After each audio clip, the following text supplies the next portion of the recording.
오늘 우리에게 주시는 하나님의 말씀은 에스겔서 18장 말씀입니다. 18장 1절부터 20절까지의 말씀이 오늘 주어진 본문 말씀인데요. 우리 한 절 한 절 함께 교독하도록 하겠습니다. 1절부터 20절까지 봅니다. 또 여호와의 말씀이 내게 임하여 이르시되 너희가 이스라엘 땅에 관한 속담에 이르기를 아버지가 신 포도를 먹었으므로 그의 아들이 이가 시다고 함은 어찌 됨이냐. 주 여호와의 말씀이니라. 내가 나의 삶을 두고 맹세하노니 너희가 이스라엘 가운데에서 다시는 이 속담을 쓰지 못하게 되리라. 모든 영혼이 내게 속한지라. 아버지의 영혼이 내게 속함같이 그의 아들의 영혼도 내게 속하였나니 범죄하는 그 영혼은 죽으리라. 사람이 만일 의로워서 정의와 공의를 따라 행하며 산 위의 재물을 먹지 아니하며 이스라엘 눈을 들지 아니하며 이웃의 아내를 더럽히지 아니하며 월경 중에 있는 여인을 가까이 하지 아니하며 사람을 학대하지 아니하며 빚진 자의 저당물을 돌려주며 강탈하지 아니하며 줄인 자에게 음식물을 주며 벗은 자에게 옷을 입히며 별리를 위하여 꾸어주지 아니하며 이자를 받지 아니하며 스스로 손을 금하여 죄를 짓지 아니하며 사람과 사람 사이에 진실하게 판단하며 내 율례를 따르며 내 규례를 지켜 진실하게 행할진대 그는 의인이니 반드시 살리라. 주 여호와의 말씀이니라. 하자. 그 아들이 이 모든 선은 하나도 행하지 아니하고 이 죄악 중에 하나를 범하여 공포, 강포하거나 살인하거나 산 위에 재물을 먹거나 이웃의 아내를 더럽히거나 가난하고 궁핍한 자를 학대하거나 강탈하거나 빚진 자의 저당물을 돌려주지 아니하거나 우상에게 눈을 들거나 가증한 일을 행하거나 별리를 위하여 꾸어 주거나 이자를 받거나 할진대 그가 살겠느냐? 결코 살지 못하리니 이 모든 가증한 일을 행하였은즉 반드시 죽을지라. 자기의 피가 자기에게로 돌아가리라. 또 가령 그가 아들을 낳았다 하자 그 아들이 그 아버지의 행한 모든 죄를 보고 두려워하여 그대로 행하지 아니하고 산 위에 재물을 먹지 도 아니하며 이스라엘 족속의 우상에게 눈을 들지 아니하며 이웃의 아내를 더럽히지 아니하며 사람을 학대하지도 아니하고 저당을 잡지도 아니하며 강탈하지도 아니하고 줄인 자에게 음식물을 주며 벗은 자에게 옷을 입히며 손을 금하여 가난한 자를 압제하지 아니하며 별리나 이자를 받지 아니하여 내 규례를 지키며 내 율례를 행할진대 이 사람은 그의 아버지의 죄악으로 죽지 아니하고 반드시 살겠고 그의 아버지는 심히 포악하여 그 동족을 강탈하고 백성들 중에서 선을 행하지 아니하였으므로 그는 그의 죄악으로 죽으리라. 그런데 너희는 이르기를 아들이 어찌 아버지의 죄를 담당하지 아니하겠느냐 하는도다. 아들이 정의와 공의를 행하며 내 모든 율례를 지켜 행하였으면 그는 반드시 살려니와 같이요 범죄하는 그 영혼은 죽을지라. 아들은 아버지의 죄악을 담당하지 아니할 것이요 아버지는 아들의 죄악을 담당하지 아니하리니 의인의 공의도 자기에게로 돌아가며 악인의 악도 자기에게로 돌아가리라. 아멘. 여러분 우리나라 옛말에 이런 말이 있지 않습니까? 잘 되면 내 탓, 안 되면 누구 탓? 조상 탓. 이런 말이 있습니다. 이런 비슷한 이런 속담의 내용이 유다 백성에게도 있었습니다. 오늘 요전 말씀과 같은 2절 말씀에 잘 나와 있죠. 우리 같이 함께 2절 말씀 다시 한번 봅니다. 시작. 너희가 이스라엘 땅에 관한 속담에 이르기를 아버지가 신 포도를 먹었으므로 그의 아들이 이가 시다고 함이 어찌냐. 오늘 2절 말씀이 요절 말씀이고 전체 내용을 받쳐주는 중요한 내용의 말씀입니다. 여기서 여러분 신포도 그리고 시다라고 하는 상징적인 의미는 이 고난을 말을 하는 것입니다. 그러니까 이 속담의 의미는 이스라엘의 조상들의 죄로 인하여 그 자손들이 지금 고통을 당하고 있다라고 하는 차원에서 이제 하시는 말씀이죠. 즉 에스겔 당시 포로로 잡혀온 이 이스라엘 자손들은 어떻게 생각을 했냐면은 자신들이 하나님의 지금 심판을 받아 고통을 당하고 있는 모든 원인들이 바로 이 조상들의 죄로 인해서 우리가 지금 이러한 고통을 당하고 있다. 그렇게 생각을 한 것입니다. 사람은 본능적으로 실은 이런 연약함이 있습니다. 어려움이 내게 닥치면 그 원인과 책임을 외부로 돌리려 하는 이러한 피해의식 가운데의 책임 전가 의식이 실은 우리 사람들에게는 항상 있습니다. 부부 관계에서도 그렇죠. 아내가 너무나 힘이 들고 고통스럽고 우울하고 그러면은 책임을 누구한테 보통 탓합니까? 남편은 당신 때문에 내가 이렇게 어렵다. 또 남편은 또 반대로 아내에게 그런 탓을 돌릴 수가 있습니다.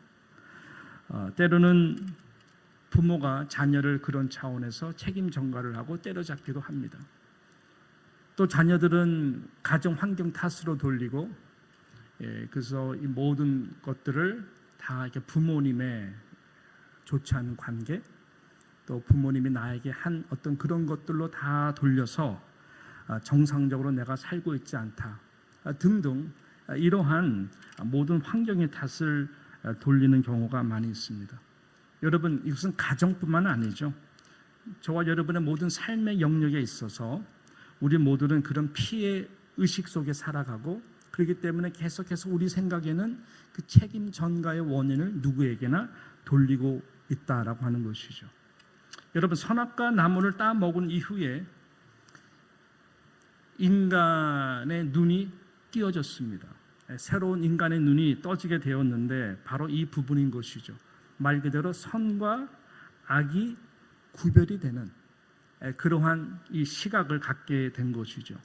성령이 나를 주관하게 되면은 이 선과 악이 구별된 가운데에 이것이 나를 돌아보게 됩니다. 성령이 내 안에 내재하심으로써 여러분, 항상 모든 것은 내 안에 있는 이 시커먼 죄악들을 보게 하는 것이죠. 그것이 나의 의로 인한 교만이든지 또 죄로 인한 더러워진 거라든지 그것을 볼 수 있어서 성령의 사람들은 공통적으로 다 100%가 나 때문입니다. 주여, 나는 죄인으로소이다. 나를 떠나소서. 하나님의 은혜를 구하게 되죠. 그렇지만 대부분은 그렇지 못합니다. 선과 악, 선악과 나무 아래에 있는 자들의 인생들은 무엇이 옳고 그른 것에 대해서 눈이 분명히 떠집니다. 밝혀진 그 눈을 가지고 그 판단을 하죠. 그래서 다른 사람의 잘못된 것을 볼 수 있는 시각을 갖게 되고, 이것이 다른 사람의 잘못의 탓으로 돌리는 것이 이 원죄의 열매였습니다. 내가 지금 힘들고 불행하게 된 것에 대한 원인을 모두가 다 그 타인에게 돌리는 피해의식 속에서의 책임 전가, 이 열매인 것이죠. 그래서 우리가 잘 아는 대로 아담은 하와에게 돌리죠. 당신이 만드신 이 여자 때문에 내가 선악과를 먹게 되었습니다. 책임을 전가합니다. 하와는 저 교활한 뱀 때문에 내가 먹게 되었습니다. 가만히 놔뒀으면 괜찮았는데 저 뱀이 나를 유혹해서 그렇게 된 것입니다.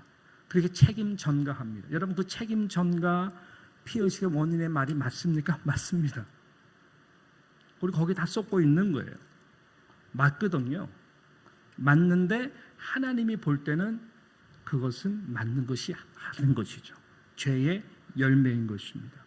이에 대한 하나님의 대답은 누구의 탓이 될 수가 없다. 다 개인의 책임이다 라고 모든 탓의 선을 하나님은 끊어 놓습니다. 그래서 하나님은 다 개인과의 관계고요.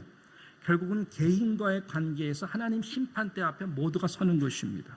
다른 사람이 같이 물어보고 의논하고 정말 그때 그랬어? 이런 거 안 하세요. 하나님은 핑계치 되지 못하도록 하나님 앞에서는 모두가 벌거벗고 쓰는 것이고 1대1로 하나님과 대면하게 되는 것입니다. 이것이 굉장히 중요한 말씀이죠. 그래서 오늘 이 에스겔 18장 전체 본문이 주는 메시지는 단 하나의 메시지가 바로 이것인 것입니다. 누구의 탓으로 돌리지 마라. 조상 탓 돌리지 마라. 누구의 탓이 아닌 모두 속에 그 개인의 책임이다. 나는 그 책임을 개인에게 물어보는 것이다 라고 말씀하고 있는 것입니다. 자, 그래서 이러한 이런 속담에 대한 하나님의 그 말씀이 아버지가 먹은 포도가 자식이 시다. 그래서 이것에 대한 하나님의 말씀이 바로 3절과 4절 말씀이거든요. 하나님께서 이런 속담에 대하여 이렇게 말씀하시는 것입니다. 자, 에스겔서 우리 18장 3절과 4절 말씀 읽습니다. 주 여호와의 말씀이니라. 내가 나의 삶을 두고 맹세하노니 너희가 이스라엘 가운데서 다시는 이 속담을 쓰지 못하게 되리라. 잘못했다는 것입니다. 4절 모든 영혼이 다 내게 속한지라. 아버지의 영혼이 내게 속함같이 그의 아들의 영혼도 내게 속하였나니 범죄하는 그 영혼은 죽으리라 라고 말씀드렸어요. 그래서 엄밀히 말씀드리면 가계에 흐르는 저주는 없습니다. 부모나 자녀나 그 세대가 하나님 앞에서 개인적으로 영적으로 경외함으로 서는 것이 가장 중요한 것이다 말씀하는 것이죠. 그렇지 못하면 빨리 죄악과 불순종의 자리에서 누구의 탓으로 돌리지 않고 회개하고 돌이키면은 새 생명의 삶을 하나님은 다시 시작하고 살 수 있도록 하나님과의 관계를 하나님은 늘 회복해 주신 은혜를 베풀어 주시는 것이죠. 자, 왜 그럴까요? 잘 들어보십시오. 부모와의 자녀와의 관계 얼마나 스페셜합니까? 하나 아닌가요? 그죠? 내 피부치잖아요. 그렇다 할지라도 여러분 육신은 부모로부터 받은 것이라고 해도 영혼은 다릅니다. 영혼은 다르다는 거. 영혼은 개인이에요. 영혼은 하나님과 그 개인이에요. 물론 육신으로 우리가 혈연으로 맺어진 부모와 자녀와의 관계는 하나입니다. 어디까지나 그것은 혈연이기 때문에 그런 것이지만 영혼은 달라요. 영혼은 다른 것입니다. 그래서 그러나 그 모든 그 행동과 결정, 그 생각과 언행 모든 것은 다 독립적인 것입니다. 독립적인 것이에요. 그 영혼에서 나오는 생각과 선택과 결정하는 것은 그 개인입니다. 그래서 그랬기 때문에 부모가 자녀를 대신해서 살 수가 없는 거예요. 부모가 신앙이 있다고 해서 자녀들이 자동적으로 신앙이 있고 구원받을 생각은 잘못된 것입니다. 그렇지가 않아요. 그것을 말씀하시는 거예요. 그래서 미국도 마찬가지, 한국도 요즘 마찬가지지만은 보통 18세가 넘어가고 이제 대학교 들어가고 보통 돌메토리 삶을 시작하기 시작하면은 이제 세상과 그 아이가 서는 것입니다. 그 영혼이 그리스도의 영으로 성령의 사람으로 준비가 됐다면은 당연히 그 가운데서도 다니엘과 같이 요셉과 같이 살아낼 수가 있을 것입니다. 그렇지가 않다면 쉽지가 않은 것이죠. 그래서 우리 자녀들도 그때부터 독립해서 개척해 나가는 것이죠. 아마 부모의 기도 제목은 그때부터예요. 제가 보니까 자녀의 이 기도 제목 그때부터더라고 보니까 기가 막힌 일도 접하게 들으실 것이고 위기를 하나님 앞에 눈물 뿌리고 기도하지 않고서는 감당할 수 없는 그런 아픔의 시간들이 실은 그때부터더라고요 보니까. 부모의 영향력은 있습니다. 그러나 각자의 영과 관계된 영혼의 구원은 다른 차원이라고 하는 것이죠. 하나님은, 예수님은, 성령님은 영인 것입니다.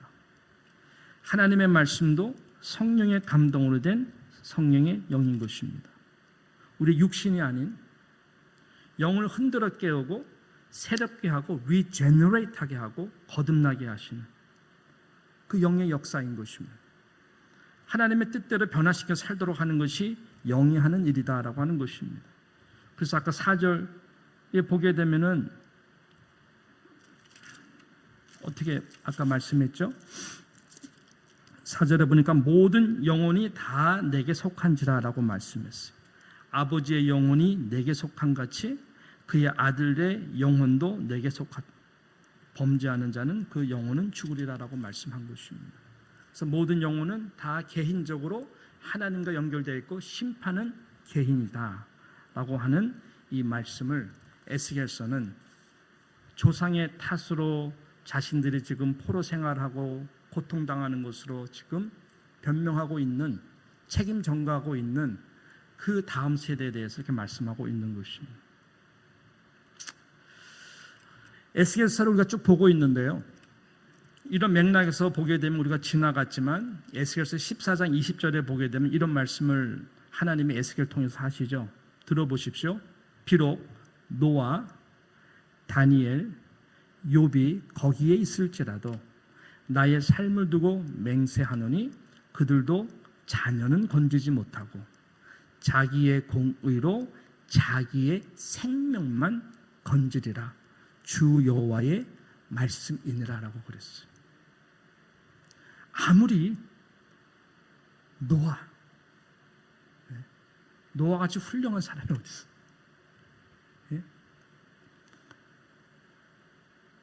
욥, 그 당대 누구의 탓으로 돌리지 않았죠. 하나님께서 받는 이유도 없이, 이유도 모르면서 고통당하는 모든 상황, 욥과 같은 사람이 있다 할지라도 다니엘 마찬가지입니다. 행정가로서 다음 세대 왕이 될 수 있는 충분한 모든 은사와 하나님 경외하는 신앙에서도 바로 그냥 바벨론에 끌려가가지고 그렇게 된 거예요. 에스겔도 마찬가지겠죠. 에스겔은 원래 부시 제사장의 아들로서 좋은 목사가 되어 정말 이스라엘 백성을 영적으로 하나님 앞에 올려놓기 위해서 준비하고 30세가 되면은 이제 대제사장이 될 수가 있는 나이인데 딱 그 30세에 그 전에 끌려가고 30세가 됐을 때에 하나님께서 이 1장 1절을 시작하게 하잖아요. 얼마나 황당했겠어. 내가 당하는 이 모든 고통, 꿈을 잃어버리고 미래가 보이지 않고 나의 삶을 송두리째 하나님께서 뺏어가는 듯한 그러한 사명 아무것도 보이지 않는 가운데에서 하나님은 뭐라고 그러시는 겁니까? 노아, 다니엘, 욥, 에스겔, 너는 내 앞에 서는 것이 중요해. 너의 그 신앙만 끝까지 지켜나가서 내 앞에 서는 것이지 네가 다른 사람, 너희들의 아들들, 자녀라 할지라도 그것은 내가 하는 것이지 네가 하는 것이 아니야. 말씀하는 거예요. 또 그러한 리더들이 있다 할지라도 여러분, 자녀는 건지지 못하는 것입니다. 자녀는 하나님 앞에 일대일로 서야 되는 것이죠. 우리는 속으면 안 돼. 정반대. 자, 정반대로 노아의 시대에 늘 조롱하는 사람 때문에 나 이거 방주 짓는 거 때려쳐야 되겠다. 그럴 수가 없는 것이죠. 욥, 친구들, 아내가 저주하고 죽으라고 말하는 것 때문에 상처받고 정말 그럴까? 그럴 수가 없는 것이죠. 왜? 신앙은 누가 뭐라 그러도 하나님과의 관계예요, 여러분. 그러면 다니엘은 느부갓네살 왕 뒤에서 앞에서 모든 은사를 다 바쳐서 바벨론의 흥왕을 위해서 쓰임받는 게 얼마나 힘들었겠어요. 또 느부갓네살 왕한테 불의한 왕 앞에서 신앙을 지키고 나간다는 것이 무슨 의미가 있겠어라고 생각할 수 있지만 하나님은 너 그거 상관하지 마. 너의 지금 상관이 느부갓네살 왕이든 다리오든 벨사살이든 너 상관할 일이 아니야. 너는 내 앞에서 내가 너에게 부른 그 일들, 너의 자녀에 대해서도 그건 내가 하는 것이지 네가 하는 것이 아니야. 책임 전가하지 말고 핑계하지 말고 피해의식 갖지 말고 하나님이 내가 너를 부른 네 한 토막 삶 가운데 너는 내 말씀에만 순종하고 나아가는 것. 그거라는 것이. 그럼 부모님이 왜 자녀들 왜 그럴까요? 왜 하나님이 우리 자식 새끼들은 나를 닮도록 태어나게 했을까요? 너무나 당연한 거 아닙니까? 하나님의 이미지, 우리 하나님의 형상을 회복하게 하는 것처럼 하나님이 우리 자녀들을 나를 닮은 아이로 태어나게 한 것은 내 피부치기 때문에 하나님의 그 이스라엘 백성 자녀들을 향한 아픈 마음, 저희들이 죄 가운데에 정말 방황할 때 그 아픈 마음을 하나님은 신앙 있는 부모에게 주신 것이죠. 상관하지 말라고 기도하시고 포기하라는 거 아니죠. 우리가 감당해야 될 일이 있다고요. 그 영혼 구원을 위해서 눈물 흘리고 기도해야 되는 거예요. 그러니까 예수님께서 나를 위해 울지 말고 너희들의 자녀들을 위해서 울라라고 하신 말씀은 그런 건 아니겠어요? 그러니까 하나님이 우리에게 주신 소명은 끝까지 어떤 결과를 놓고 됐다 안 됐다 이런 것이 아니라 이 믿음을 가지고 끝까지 죽도록 충성이 그런 거거든요. 정말 죽을 것 같아요. 너무너무 힘들어요. 죽도록 충성하여서 내게 주신 이 귀한 가정이 선교지예요. 내게 주어진 이 공동체가 선교지예요. 요즘 시대는 그래요. 어제 이찬수 목사님하고 사모님이 저에게 오셨어요. 저 같이 한 3시간 정도 너무나 깊은 좋은 대화를 같이 하고 시간을 보냈는데 동일한 마음이더라고요. 앞으로 다음 세대, 우리 차세대가 이끌어갈 이 교회, 문화, 생각, 구조, 미래 너무너무 힘들어요. 너무 힘들어요. 아마 목회의 영광을 누린다면 우리가 마지막 세대가 아닌가. 그 정도 이야기까지. 그런데 오늘 말씀해 보니까 하나님이 하시는, 나는 내가 할 수 있는 만큼 우리 모두가 하나님 앞에서 하는 것이고 어떤 핑계도 될 수가 없어요. 세상 구조가 이렇고 2세들이 떠나고 200교회에 20명이 어벨러블한 다음 세대 사역자들이고 괜찮은 친구도 거기서는 별로 없고 괜찮은 친구는 다 미국 교회 가거든요. 요새 풀타임 미국 교회 가는 친구들이 너무나 많아요. 너무 대접을 잘. 그럼 한국 교회는 어떻게 될 것인가? 여러 가지 고민들 하자면 한두 끝도 없죠. 그래서 우리가 할 것은 기도하는 거예요.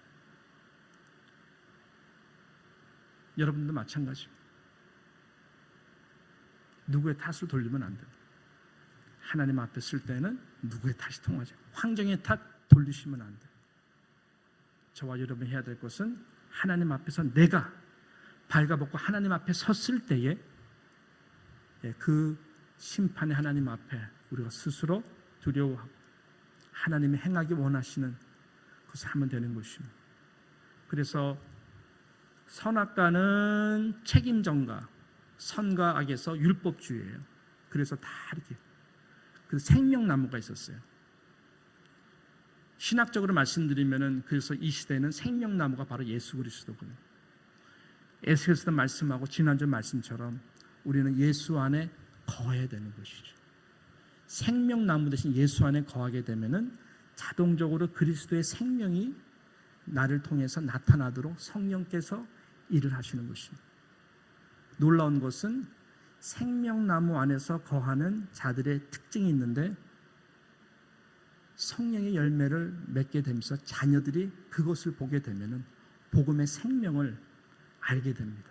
왜? 그럼 사랑 비롯해서.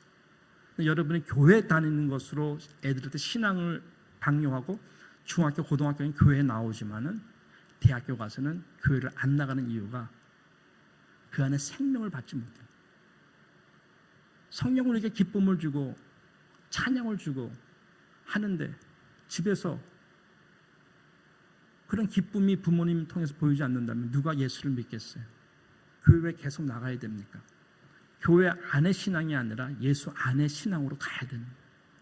종교 안의 신앙이 아니라 저도 여러분도 모두가 함께 생명나무 대신 선악나무에서 이제는 생명나무 대신 예수 그리스도 접붙임이 되면은 그리스도의 생명이 나왔어.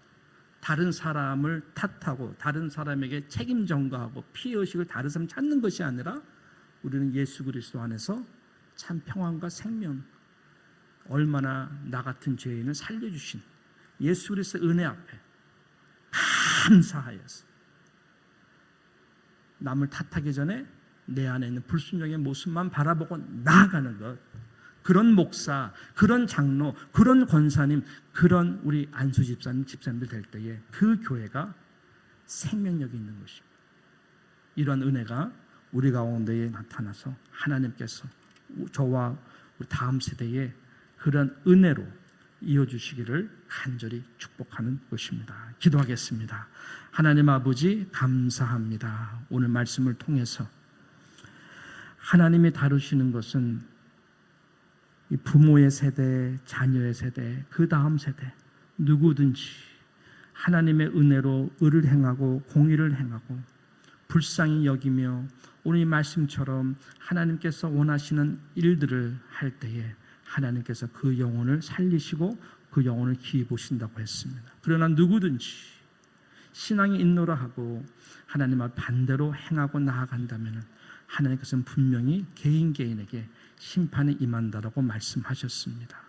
아버지 하나님, 우리들에게 은혜를 주셔서 20절 말씀처럼 예루살렘에 대하여 예언하기를 평강이 없이 평강의 묵시를 보았다고 이스라엘 선자들이라고 말씀한 것, 우리에게 참으로 평강이 없고 기쁨이 없고 하나님은 누구 때문에 무엇 때문에 계속 마음속에 어려움이 있는 이 마음을 다 주님께서 생명의 나무 가운데 우리를 거하게 하여 주셨어.